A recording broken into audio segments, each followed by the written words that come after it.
Hi, everyone. Well, I hope you're having a great week. In case you have not been keeping track, you can now use medical marijuana legally in 33 states. You can use it recreationally in 11. Now, folks who've been against all this legalization have always fallen back on the fact that it is still illegal on the federal level. Well, there might be some winds of change in Washington.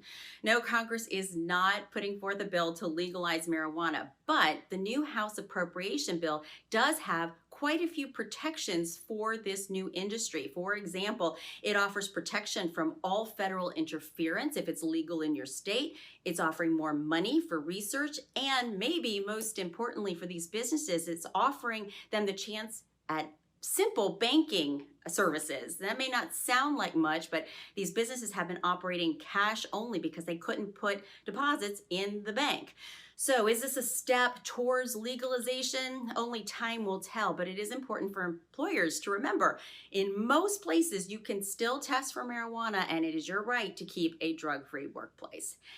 Speaking about being under the influence, nobody wants to think about somebody being behind the wheel of a big rig while under the influence.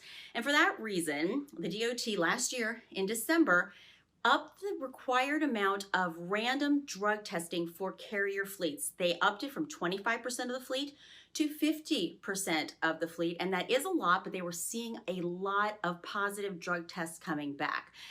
That happened in December, like I said, pre-COVID.